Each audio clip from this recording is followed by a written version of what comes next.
Learning Delivery Modalities 2, Module 3A, Designing Instruction in the Different Learning Delivery Modalities. Lesson 1, Understanding the Different LDMs. For Activity 1, in your own words, define each modality. Write your own definitions in your study notebook. When you are done, check Lesson 1, Activity 1, Answer Key 1 to see how well you did. For me, face-to-face, it is the most traditional type of teaching students in which the content of the subject and learning materials are taught in person to a group of students who are both physically present in the classroom, a live interaction between teacher and a learner. Distance learning, this is one of the instructional modalities where the teacher and learner are separated and no traditional classroom is required. This can be modular, online, TV-based, or radio-based. Blended learning, this is the combination of any distance learning or face-to-face and any distance learning. And homeschooling, this is the learning modality where learning takes place in a home-based environment facilitated by parents, guardians, or tutors. For activity number 2, this is the distance learning matrix. For the distance learning modality, modular distance learning, the distinguishing feature is learning delivery that is in the form of individualized instruction where learners are used self-learning modules in print or digital format. The essential resources are the SLMs, textbook, learner's material, ebooks, PDFs stored on CD, DVD, flash drive, pen drive, or courseware in DepEd portal, or video lessons in flash drive or CD. The role of the teacher is to monitor learners' progress and set a feedback mechanism. Role of parent or household member is to engage to provide learners with instructional support as needed in the absence of a teacher, co-supervise and co-monitor the progress of their children's modular distance learning. And the role of the school orients the teachers, parent, and learners about the modular learning policies and directions to ensure that everyone is properly informed and guided, has available reference supplementary materials for distribution to the learners. For online distance learning, the internet is used to facilitate learner-teacher, learner content, and peer-to-peer interaction, may be synchronous or asynchronous. The essential materials are the SLMs for ADM, textbook, primer lessons, activity sheets, teacher-made videos, OER, laptops, tablets, smartphones, desktop computers, online resources, internet connectivity, and virtual classroom. Role of the teacher is to conduct live webinars, video conferencing, live chat or instant messaging, present lesson in more than one format within the learner's capacity, and give assignments and learning tasks. Role of parents is to supervise and monitor the screen time of the learner.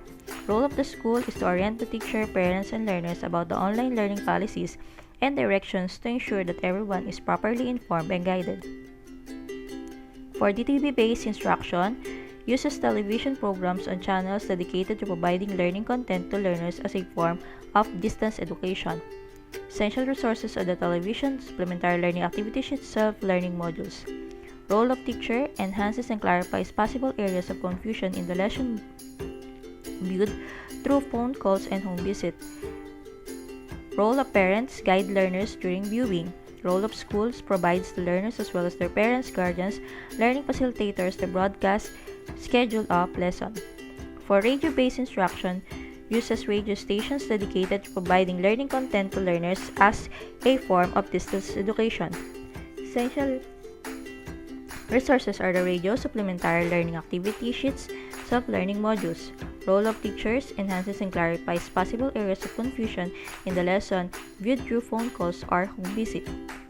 Role of parents, co-supervise and co-monitor the progress of their children's learning as well as provide guidance to their children during listening.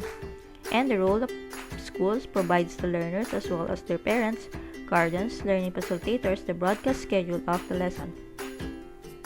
And last, for the blended distance learning, any combination of distance learning can be MDL and ODL, MDL and TBBI or RBI, ODL and TBBI, RBI, ODL, TBBI, RBI, and MDL. So the essential resources are all from the MDL and ODL and TBI or RBI. Role of teacher is to utilize strategies engagement in all types of distance learning. Checks open the students either by sending them instant messages or a bullet-pointed summary of what is expected of them or by conducting a quick survey every week to monitor learners' difficulties and to see how they have been progressing in the lesson.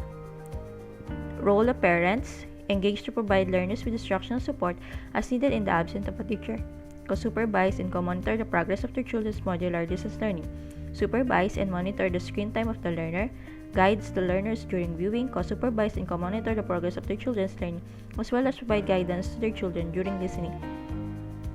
Role of school: adopts any combination of the three types of distance learning.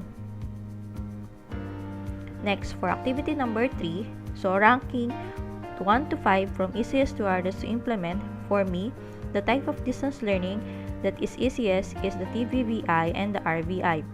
Why? Because most of the area has access to television networks and radio stations.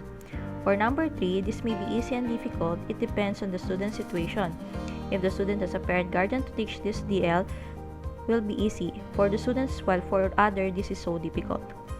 BL, because it can be a combination of any available distance learning. And the hardest to implement is the ODL. This is the most difficult to implement because it requires both teachers and learners to have access to digital devices such as laptops, tablets, smartphones, and desktop computers with available online resources and stable internet connection, and we all know that not all students and teachers have access to these digital devices. For activity group, so for learner group, we have the targeted intervention. For learners without parents or household member who can guide and support their learning at home, the targeted intervention that I think is to encourage students to be responsible and autonomous, make a weekly supervisory plan, and to have a follow-up on their module and activity sheets. For the beginning graders K to 3 and struggling readers for grades 4 to 12, I don't have this is not applicable for me because I'm teaching junior high school, and I think there are no struggling readers from this. Next, no access to devices and internet, so targeted intervention is provide self-learning module for them.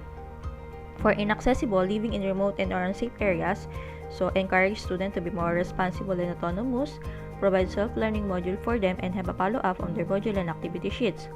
For indigenous peoples, provide learning materials that are suited for them. Make sure that the content of the material are culture-friendly. Persons with disabilities, provide learning materials that are suited for their needs. Lesson 2. Designing lessons and assessments in the different LDMs.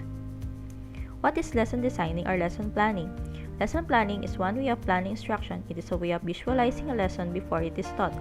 This is the critical part of the teaching and learning process. Lesson designing or lesson planning is the process of determining what learning opportunities students in school will have by planning the content of instruction, selecting teaching materials, designing learning activities, and grouping methods, and deciding on the pacing and allocation of instructional time. That is from Virginia Department of Education as cited in Depth Order No. 42 Series of 2016. Well-prepared and well-planned lessons are fundamental to ensuring the delivery of quality teaching and learning in schools. In order for the design to be effective, teachers need to consider the learner's characteristics and be responsive to the needs of the learners. Why is lesson designing important? Lesson designing is important because it helps ensure that time is maximized for instruction and learning. It helps ensure that lessons are responsive to learners' needs. It increases a teacher's chances of carrying out a lesson successfully. It allows teachers to be more confident before starting a lesson. It inculcates reflective practice that allows teachers to think about their teaching. It helps teachers to master learning area content, and it helps teachers know their learners and teach what students need to learn, and therefore ensures curriculum coverage. What are the three elements or components of a well-designed lesson?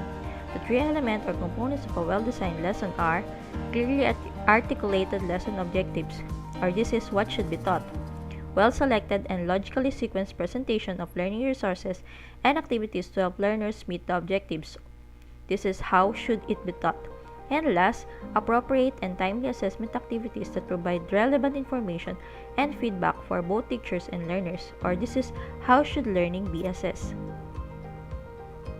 For activity number 2, here are before the lesson, lesson proper, and after the lessons tasks. For before the lesson, we have the review previous lesson, clarify concepts from previous lesson, state lesson objective as guide for learners, present connection between old and new lesson and establish purpose for new lesson, present warm-up activities to establish interest in new lesson, check learners' prior knowledge about the new lesson. For lesson proper, we have 4, provide learners with feedback, check for learners' understanding, explain, model, demonstrate, and illustrate the concepts, ideas, skills, or processes that students will eventually internalize, help learner understand and master new information.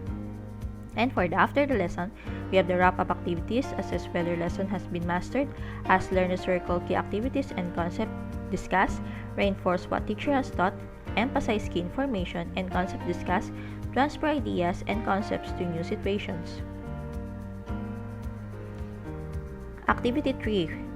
So, in the components of the DLL or the lesson plan, reflection. This is according to DepEd Order number 42 series of 2016, the reflection part of the DLL and DLP should be filled up after the lesson is delivered. Teachers are encouraged to think about their lessons, particularly the parts that went well and the parts that were weak, and write about those briefly. In the reflection, teachers can share their thoughts and feelings about their lessons, including things about the lesson that were successfully implemented and which ones needs improvement or could be adjusted in the future. Teachers can also take note of the number of learners who earned 80% in the evaluation, the number of learners who require additional activities for remediation, and the difficulties teachers encountered that their principal or supervisor can help solve. For activity 4, so this is the learning delivery modalities. I use the MDL or the modular. The learning area is mathematics. The lesson topic is factoring perfect square trinomial. The learning objectives is to identify perfect square trinomials and factor it. The learning resources materials needed is the ADM. So, for the part of the learning task before the lesson, so all are present. For the lesson proper, all are present too. And for the after lesson, all are present. Next, activity 4, for learning tasks not found in the SLM, you examine what materials or resources can you create or curate to supplement the SLM. So since I almost found all the learning tasks in the SLM, still I can provide self-learning kit, video lessons or presentation, and additional activity sheet. What kind of additional support can you give the learner or the household partner so that they are guided throughout the lesson? The additional support that I can give to the learner and or the household partner so that they are guided throughout the lesson are more guided examples and activity sheets, as well as video lesson and presentation and follow up them. How can the teacher gather feedback on the different learning tasks to refine or modify current and future lessons? In modular distance learning, the only way to gather feedback is to retrieve the modules, while in online distance learning, the way to gather feedback can be through Google Classroom, emails, Messenger, and other platforms online that can be accessible to the students. For formative and summative assessment, so formative assessment, this may be given at any time during the teaching and learning process to monitor student learning and check understanding. Students evaluate their own learning, identify strengths and weaknesses to improve learning. Results must be recorded to study the patterns of learning demonstrated by the students but should not be used as basis for grading. Assessment for learning to make adjustment in the lesson. Summative assessment occurs toward the end of the period of learning to describe the standard reached by the learner. Students understand their overall performance in a unit of study, whether they have met the learning outcomes. Assessment of learning to measure the student met the performance and content standards. Results enable teachers to describe how well the students learn, which are then reflected in the class record. And for both formative and summative assessment, both are ways to assess the learners. Used to evaluate students effectively, can be used for student feedback. Learners may be assessed individually or collaboratively, and may be written work or performance tasks. For activity number 6, so here are the assessment method that I'm going to use. For practice exercises, I will send a 5-item practice exercise via text message or post it in our FB group before the lesson. Based on the responses, I will get the information about what the learner already knows and can do about the new lesson. For multimedia presentation during lesson proper, I will ask students questions about the lesson presented in an online discussion to identify learning gaps. For short quiz during lesson proper, I will give students a 5-item quiz via our online meeting to track their progress and decide on whether to proceed with the next lesson, reteach, or provide for connective measure or reinforcement. Number 4, I can also use games. I will ask students to download and install apps like quizzes wherein they will answer the questions after the lesson to assess whether learning objectives have met. And for the written work or activity sheets, I will send a hard copy through the help of LGUs to seek support through enrichment.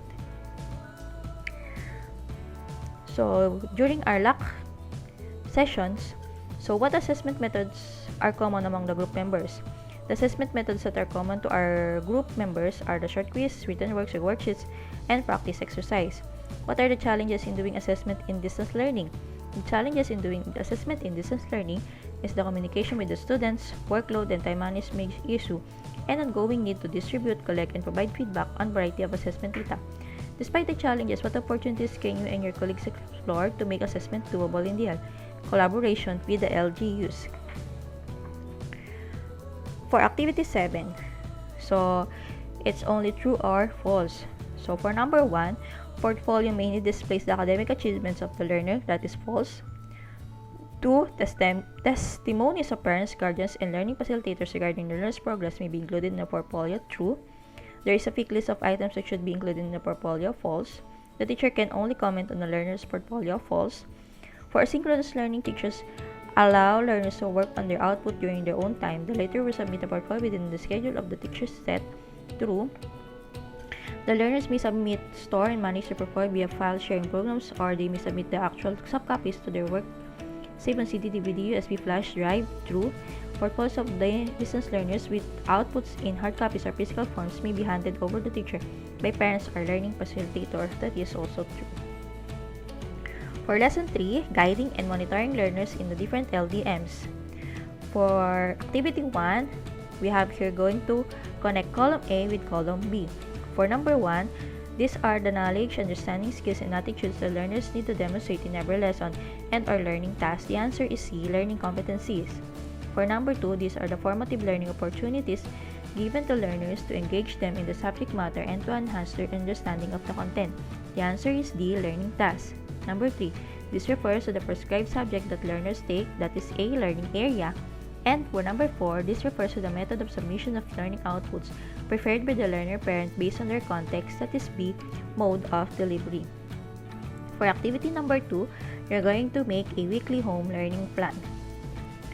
For activity number 3, so you're going to differentiate weekly home learning plan and the individual learning monitoring plan. So the purpose of weekly home learning plan is to keep track of the day-to-day in school and off-school general process. While in ILMP, this is to monitor learning progress based on the given intervention strategies. For whom? This is for learners, parents, teachers.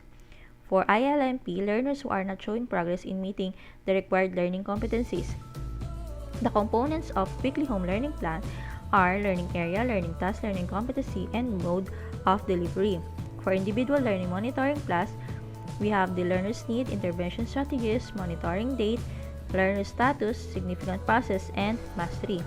Has to be communicated to parents? Yes. Yes. And for activity 4, we have the individual learning monitoring plan. That's all. Thank you.